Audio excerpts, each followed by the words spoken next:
Na-invite tayo na umattend sa new product presentation ng Shimano sa HQ ng Neo Sigma PH. Doon nakita natin na actual yung bagong Deore XT na 12-speed. Yung SLX na 12-speed, wala pang actual na unit pero magkakaroon din sa atin yan. Sa video na to, pag-usapan natin yung tungkol sa bagong 12-speed na Deore XT at SLX. Idagdag na din natin yung info sa mga iba pang updates sa Shimano products.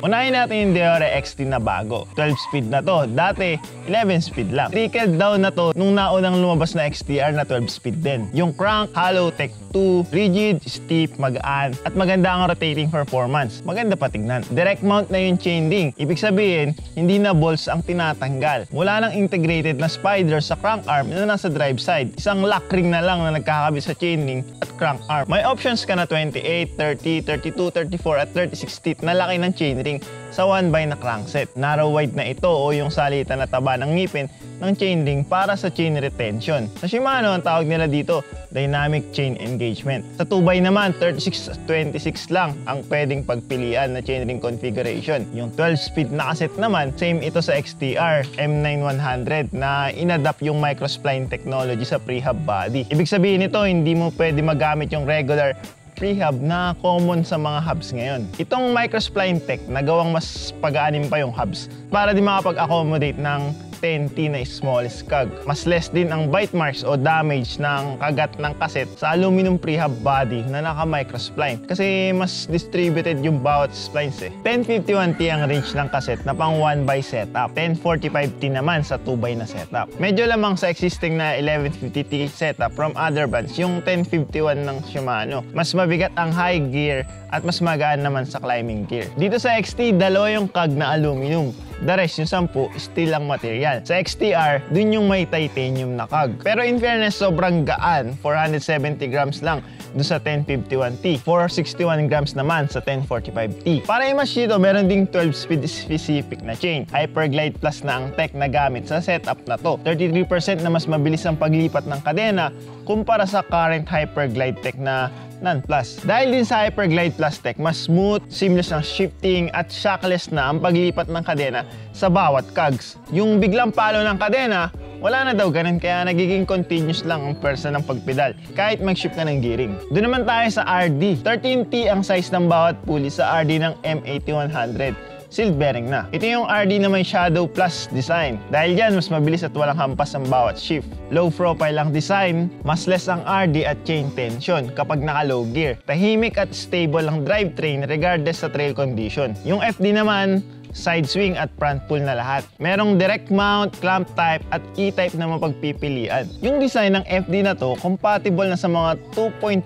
inches na lapad ng gulong na nasa wide rims. Mas malaki na ang clearance sa gulong kasi wala nang linkages sa likod ng seat tube. Ganito din yung klase ng FD na mas compatible sa mga bikes na may maikling chain stays. Sa shifter naman, may rubber texture na sa may levers. Same sa XTR. Dati yung XT shifters na just lang na parang tinuldok-tuldokan lang. Dito, meron ng rubber pads para wala na talagang dulas sa pagpindot ng levers. Meron ding option na mono lever. Meron din syempre nung two-way release. Kumpara sa dating XT shifters, mas mabilis ito mag-shift at mas madali ang access sa lever. May option ng I-Spec EV at clamp type pa din. Yung I-Spec EV, ang kagandahan yan, mas madami kang pwedeng adjustment kesa sa I-Spec 2. Sa placement ng shifter, depende sa klase ng riding style, rider preference, at rider anatomy. Sa preno naman, same sa XTR M9100. Meron na din yung support na contact point sa handlebars. Sa common setup kasi ng brakes, yung clamp o mount lang ang contact point ng brake lever sa handlebar. Pwedeng i-adjust ang free stroke, pwede din i-adjust ang reach, kahit wala ng tools. I-Spec EV compatible din. Dito sa bagong brakes, ginawang mas maikli ang free stroke. Mas mabilis mag-engage ang preno. Meron tayong option between 2-piston and 4-piston na brake calipers. Yung 2-piston, intended use nun for cross-country. Yung 4-piston naman, for more aggressive trail use kasi mas malakas ang stopping power nun. Compared sa previous XT, mas malakas daw ng 10% ang braking power nitong bago. Inboard ang banjo hose routing kaya mas madali iayos ang cable routing sa frame ng bike. Meron ding wheelset na XT, isang pang XC at isang trail wheelset. Yung XC wheelset, 28 holes na may straight pull na spokes. Yung trail wheelset naman, J-bend ng spokes. Merong options na 24 mil ang lapad sa hanggang 2.35 inch na tires. Yung 30 mil naman para sa hanggang 2.6 na lapad na gulong. Tubeless ready na. 100mm ang hub width para sa front hub. True axle to. Sa rear naman, 148mm na boost spacing. True axle din, syempre. Shimano hubs ang gamit dito na may microspline na pre-hub body para sa 12-speed na cassette sprocket. Sabi, meron ding parang non-series na hubs na pang 12-speed. Ito naman, naka-quick release na pang 135mm na hub spacing. Ibig sabihin nito, kahit hindi true axle ang frame mo, pwede ka pa ding makagamit ng bagong Shimano na 12-speed group set. Center lock pala ang mounting ng rotors sa hubs sa wheelset na to. Ice-Tech Freeza ang rotors na available sa 203, 180, 160 at 140mm na laki ng disc. Yan yung XC12 speed. Appearance, sobrang ganda. Weight, sobrang gaan. Performance at bagong tech, panalo. Price, wala pa. What's up mga padyak? Andito tayo ngayon sa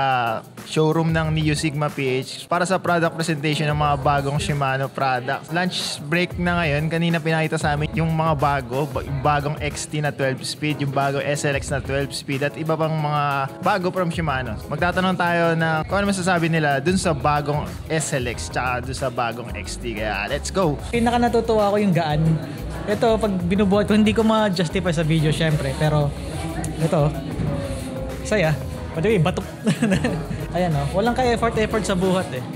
So, isa pa yung ano niya, yung hyper smooth. At isa pa yung hyper glide niya na technology. Talagang dito pa lang sa hulmahan kitang-kita na eh.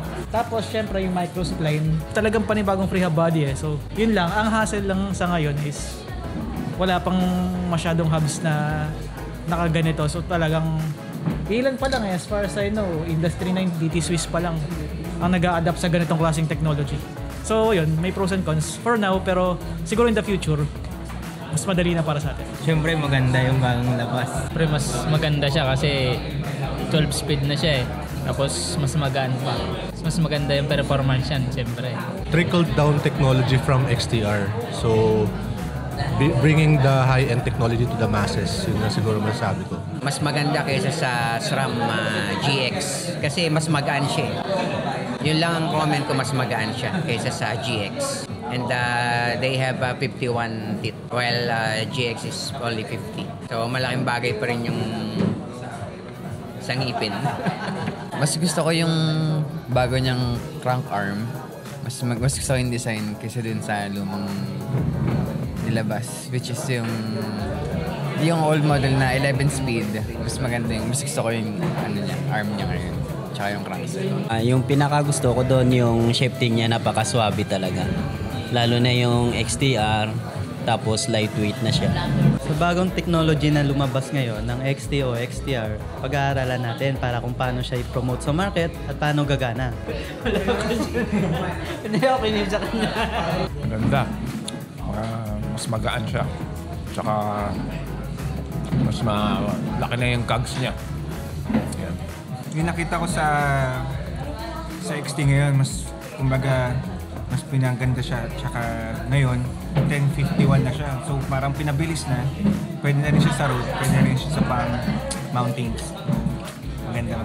Doon naman tayo sa bagong SLX na 12 speed. Oo, meron ding 12 speed ang SLX. Dati itong 11 speed lang. Pero ngayon, trickled down na din to ng 12 speed na XT. Halos ang kinaiba lang, mas mabigat ito ng konti kaysa sa XT.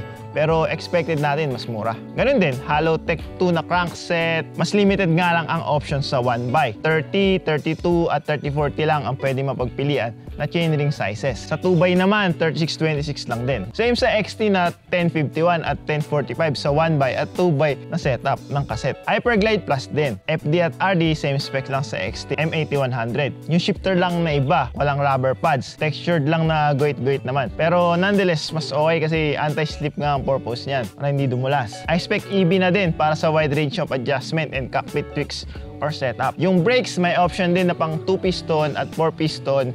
Same sa XT. Inboard banjo hose routing din. Wala nga lang free stroke adjustment. May tubeless ready wheelsets din na non-boost. 142mm, boost 148mm, and even super boost na 157mm Meron din. J-bend spokes and same microspline prehab body ang gamit, syempre. Yan yung SLX na 12-speed. Mas mura lang talaga sa XT. Mabigat lang daw ng konti. Price, di pa rin natin alam. Nung time na nandoon kami sa Neo Sigma, wala pang actual unit ng SLX M7100 sa Pilipinas. Ganun din, same sa XT, wala pa din price kung magiging magkano dito sa market natin. Ito naman yung ilan lang additional info din sa other Shimano items. Hindi pa 100% confirm na meron na sa market natin or kung magkakaroon man. Pero hindi naman masama umasa. Non-series na tubeless wheelset. Parang kagaya lang ng XT and SLX tubeless wheelset. Pero non-series daw eh. J-bend yung spokes, 24 and 30 mil ang lapad na pwede mapagpilian. Hanggang 2.6 na gulong ang kaya. 110 sa harap at 148 naman sa likod na bus spacing. Pang 12 speed din to. Yung nabanggit ko kanina na non-series hubs, meron din na pang 12-speed, rear hub nga lang. Isang QR variant na 135 or 141 mil na hub spacing. Meron ding non-boost 142 and boost na 148 non-series din. Pang 12-speed din, naka-microspline na prehab body at center lock na rotor mounting. Meron ding crankset na non-series, pero based sa SLX, mas murang option to ng crankset na pang 12-speed. 2-piece crankset, Shimano lang ang nakalagay na tatak sa crank arms. Meron ding non-series na 4-piston hydraulic brakes. 20% na mas malakas ang braking power compared sa MT400. Ang brake lever nito, MT401, yung non-series na nakita natin, yung mahaba yung levers. Straight ang hose, joint, hindi banjo. Basically, murang 4-piston lang talaga to. Last yung RT30 na rotors. Tornit TX na rotors pero hindi na yung bago. Ang bago lang sa kanya, meron na ngayon na 2 o 3 mil na laki ng rotor. Yun lang, center lock pa din. Ano pa ba? Meron pa eh. Pero ito, hindi na yun yung sa 12 speed. Others na to. Yung crank na pang 2x pala. Merong pang 2x9 na crank, MT101. 2x na talaga yun. Yung mga current kasi 3x lang eh. Under Altos to. Meron ding pang 2x8, 2x7. 2x na yan. Non-series naman to. Yung mga yan, wala pa yan. Kaya huwag nyo muna hanapin sa akin o sa mga tindahan. Yan lang muna. Hanggang dito na lang. Sana nabalita ko sa inyo at na-introduce na maayos yung mga bago ng Shimano. Meron akong hands-on ng M9100 eh, from Taipei Cycle Show. Pero di ka pa din ine-edit. Ipopost ko din yun pag sinipag ako. Hindi na ako nag-expect na makaka-test o review tayo ng mga yan. Wala naman din kasi tayong direct contact kay Shimano eh. Pero hindi na naman kailangan ng review and testing yan mula sa akin. Madami na ibang authority na nakagawa nun. Tsaka basta gawang Shimano ngayon, good na yan. That's it for this video mga kapadyak. Like, comment, and subscribe. Like kung nagustuhan nyo yung video na to, simpleng like nyo lang, malaking tulong na yan dito sa channel. Comment kung anong masasabi nyo sa mga bagong Shimano products. Alin dun yung excited o interested kayo. Kung may tanong kayo, request or suggestions, post nyo lang yan sa comment section sa baba. Pag-uusapan natin yan. Subscribe kung hindi pa kayo nakasubscribe dahil marami pa tayong bike-related videos na i-upload. Kita na lang sa mga susunod pa na videos. Batian na lang sa daan. Ride safe mga kapadyak. Hindi, muna. Ewan ko. May kompleto pa naman yung organs ko eh. Pwede pa siguro pag tinopak ako. Dito kami ngayon sa labas, test ride namin. Subukan namin sa akin yung built bike nila na may nakalagay ng mga parts ng XT tsaka XTR, yung latest model, yung 12 speed. Stay natin. Na-testing naman namin na i-ship doon sa pinakamalaking cassette. Tapos, binak pedal. Wala, hindi nalalaglag. Maganda yung chainline. Saktong-sakto, swak na swak. Yung preno na XTR, sobrang lakas. Yung performance pag preno mo, sarap gamitin. Yung experience pag pedal dun sa 1x crank na XT, sobrang sarap gamitin. Yung shifting, mabilis, paakyat, pababa, grabe. Pero iba yung paramdam eh, nanibago ako kasi ngayon ako nakagamit ng ganun na high-end. Iba siya, iba yung feel kaysa dun sa mas mababang model. Like Deore SLX, iba. Yung M6000, M7000. Iba yung pakiramdam. Pero mabilis, swabe. Tapos kahit madami, hindi pa tagad, walang problema. Maganda talaga yung bike.